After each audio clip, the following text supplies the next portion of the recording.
What's up, guys? This is Daniel from iApologia.com, where science, reason, and Christianity meet.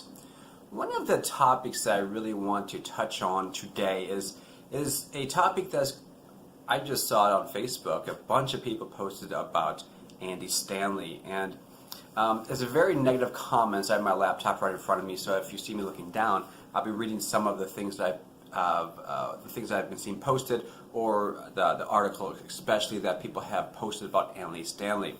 I guess it seems like about a week ago, on September 18th, 2018, Andy wrote an article in Relevant magazine, and in there he said this: "Why do Christians want to post the Ten Commandments and not the Sermon on the Mount?" And so the article goes on to say that as Christians, we're under a new covenant, we're under a new law, and our main focus is not on the old Ten Commandments or all the other laws of the old covenant. Rather, we're underneath the new covenant, underneath Jesus Christ.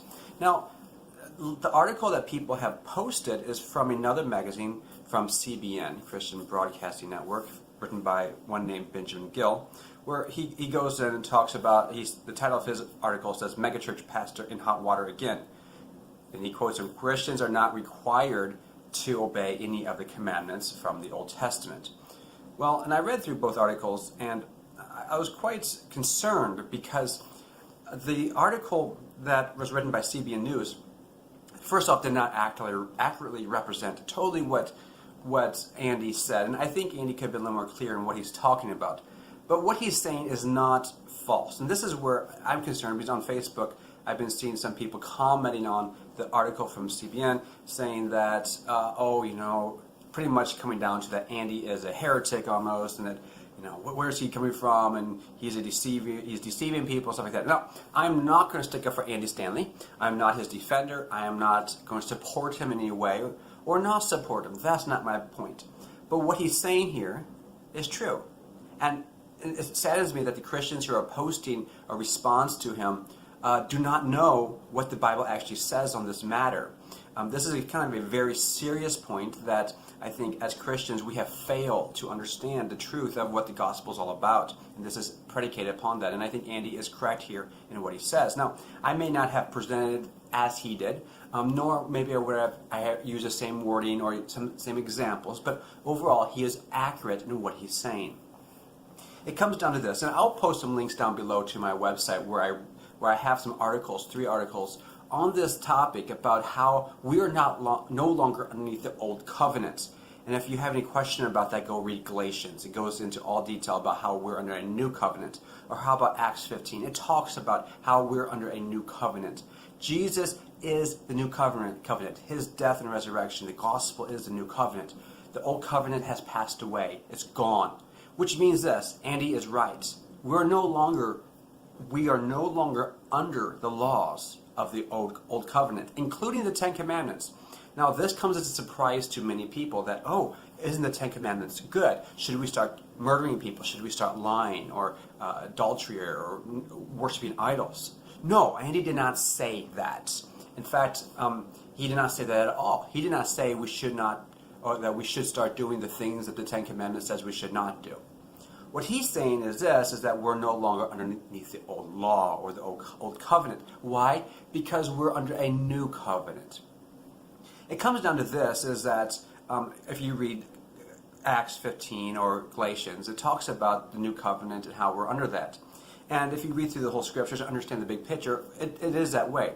Think of it this way. Let's say you lived all your life out in California, and you get your driver's license out there, and you're driving around, and you go too fast on the road, and a cop pulls you over.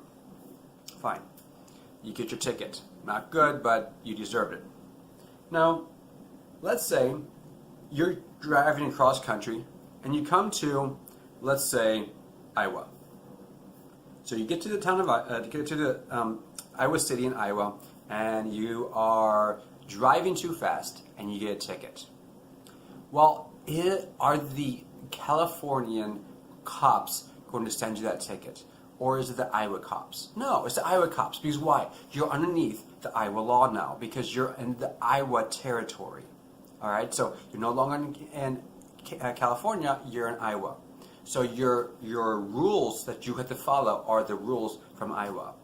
It's a very similar situation here, is that the old law, the old covenant, the Mosaic covenant, has passed away. And something new has come with the new covenant. Now, are the laws in California and Iowa very similar? Yeah. In fact, they're probably very, very similar, especially for driving on the road. A lot of those states try to keep it very similar, so it makes it easy to drive back and forth. Like you drive on the right side of the road. You stop at stop signs. You go, green lights. All those things help for consistency across the board. So there's a lot of the same laws, but still you're underneath a different legal system. The same way with the new law. We are underneath a new law. Andy gives the example of the Sermon on the Mount. We make a big deal about the Ten Commandments, which is, I don't necessarily agree with him that we shouldn't be using the Ten Commandments as a basis for law. I think that's fair enough. But he says, hey, if we really want something, let's go put the Sermon on the Mount, or let's go put the 11th commandment. Love one another as I have loved you. Remember that commandment that Jesus gave? And Jesus says, if you love others, you will fulfill all the other laws of the Old Testament and any other thing that was said. Because think about it this way: if you love someone, you will not murder them. If you love someone, you will not lie to them. If you love someone, you will not commit adultery.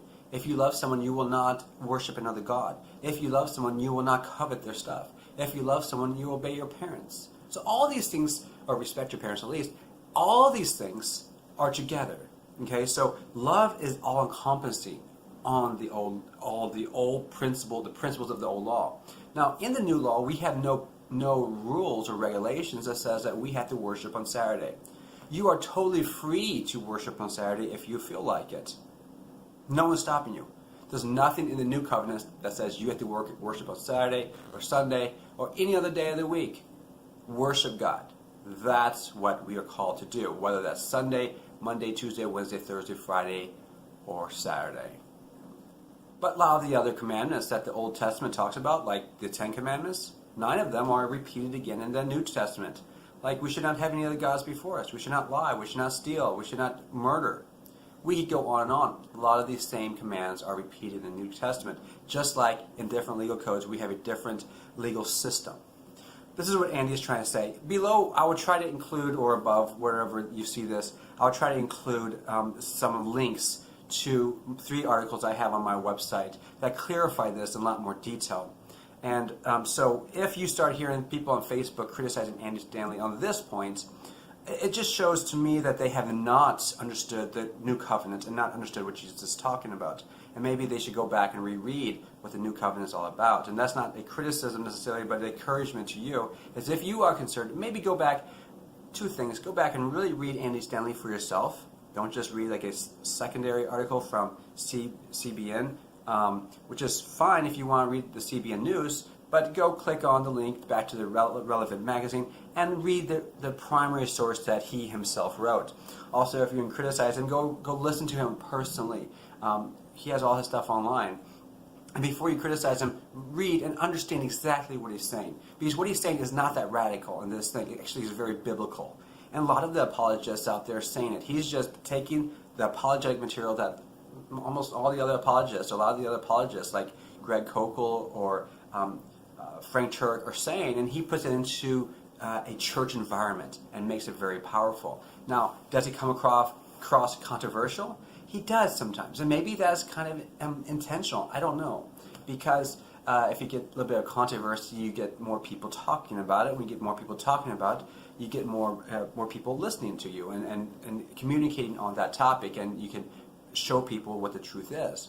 So maybe he's doing that, I don't know, but what he's saying is not controversial. I do agree with what he's saying, and when those people who do disagree with him, it does concern me because they have not, first, I haven't read his stuff, or if they have, they're not mentioning it. Second off is that they're criticizing him without really accurately understanding what the scriptures teach. All right, so there you go. Hope this helps clear up this issue about Andy Stanley, the old law and the new law. Again, this is Daniel from iApologia.com. I will include some links either above or below wherever this is at, whether it's a YouTube or Facebook or some other place. you will be able to click on my website and go to the pages that have the material that covers the difference between the old and new law, and what the use of the old law is, and what the use of the new law is, and why we're under the new law.